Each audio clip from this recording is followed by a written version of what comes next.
नमस्कार दोस्तों, daily news India 1.0 में आपका बहुत बहुत स्वागत है।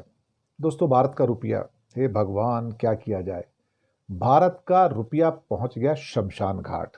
जी हाँ, अभी कभी कभी मेरे को लगता था कि मैं ये बोलता हूं कि भारत का रुपया पहुंच गया इंटेंसिव केयर यूनिट यानी कि आईसीयू के अंदर, लेकिन फिलहाल अब मुझे लगता है कि मुझे अपने बोलने का स्टैंस चेंज करना पड़ेगा।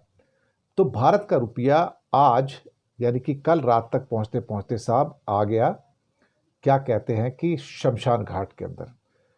अब 88 रुपीज़ 76 पैसा और फिर थोड़ा सा सुधार होके 88 रुपीज़ 74 पैसा ले दे के मुश्किल से 25 पैसा दूर 89 रुपीज़ से, और सिर्फ ₹1.25 दूर है 90 रुपए से।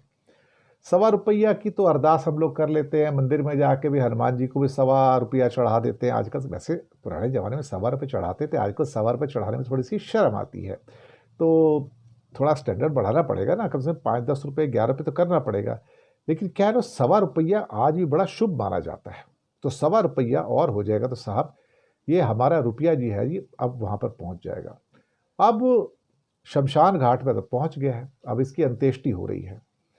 अब लोगों ने पूछा, भाई चक्कर क्या है, रुपया टूट क्यों रहा है, अल्टीमेटली उसको हुआ क्या है।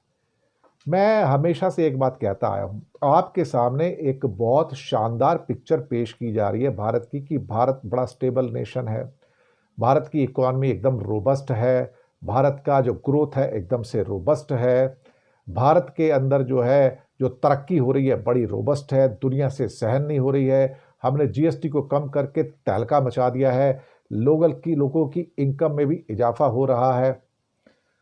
सारे के सारे आंकड़े झूठे हैं।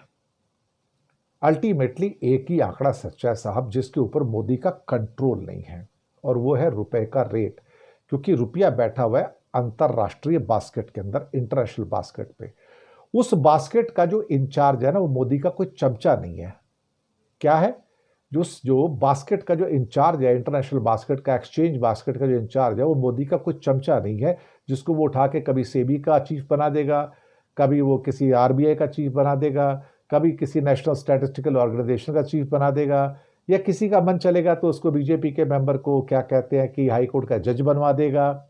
जैसा फैसला चाहेगा वैसा ले लेगा। बस यही एक ऐसी जगह है जहां पर मोदी का जोर नहीं चलता भैया, और अल्टीमेटली हालात ऐसे हो जाते हैं कि यहां पर रुपया जा रहा है गर्त में। तो फॉरेन पोर्टफोलियो इन्वेस्टर्स और फॉरेन इंस्टीट्यूशनल इन्वेस्टर्स भारत को लगातार टाटा बोल रहे हैं, कहता है भैया तुम इस लायक नहीं हो कि हम तुम्हारे देश में रहें। और दूसरा, इस अंतर्राष्ट्रीय बास्केट के ऊपर जिसके ऊपर जोर नहीं चलता मोदी जी का, उनको पता है कि भारत की अर्थव्यवस्था पे दीमक लग चुका है, वो जर्जर हो गई है। इसलिए सोना 1,16,000 10 ग्राम पे, वो मैंने कल भी एक एपिसोड किया, और उसके साथ में अब डॉलर का रेट 88 रुपये 74 पैसे। ये भारत की अर्थव्यवस्था का, गुर्बत का, गरीबी का आईना है। ये हमारी क्या कहते हैं, दीमक लगी दीवारों का आईना है। बस इस पे मोदी जी का जोर नहीं है। मोदी का जोर होता तो इसको भी वो बैलेंस करवा लेते थे। शुक्रिया आपका।